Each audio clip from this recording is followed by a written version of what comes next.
There are people in a community who have forgotten the history and heritage of America, where long ago people came to America and worked for the railroad, such as the Chinese who helped us to build the railroad across America. They also produced the laundromats for the settlers and the horsemen, and openly, they did a lot more for us when they came across the seas to be with us. At the same time, we had Indians, native Indians, who did things to teach us how to survive in the wilderness, and we are grateful to them because we still have the Indian guides that are in the spirit realm around us, especially the Iroquois in the Midwest, as you know, if you know anything about the history of Indiana and Illinois and Ohio. But what I can tell you is God's realm is great, and his face shines like the sun. It's why the angels themselves, according to the good works on the Lord, don't even reflect upon him when they go to worship. And they can't imagine what that might look like, especially if it's some sort of deity or what we might call an alien that has helped to produce our humble cities, our humble places. What we do know about the world, which is very factual in truth, is that all throughout history and time, there has been indentured servants.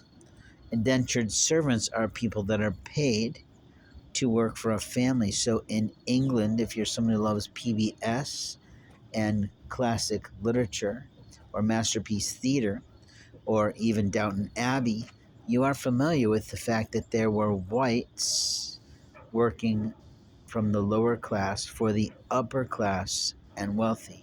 And there were, of course, rules of the upstairs and the downstairs of the community, who worked upstairs in the baffles in the back spaces of a house to keep the place running, and who worked up front interacting with the wealthy and the guests of a house. These are the things we've been seeing on television, the aspects of history we're starting to reflect on, and openly the same sorts of things, of course, happen throughout history in American life. What we know today is that we are all working somewhat as indentured servants in a way for corporations, because the corporations set our hours of the day. The corporation sets our salary or our pay for the hours that we invest. And there's always been that saying in entrepreneurship or in network marketing that talks about how you're either trading dollars for hours or hours for dollars versus dollars for effort. In other words, the what you invest, you get the return upon. If you're working as an entrepreneur of any kind, you're getting paid for whatever product you're selling and possibly some residuals or some mailbox money that keeps coming over time. And if you're working in the service realm of teaching or tutoring, then you're getting paid obviously for your training of someone. Everyone is different in how they make a living.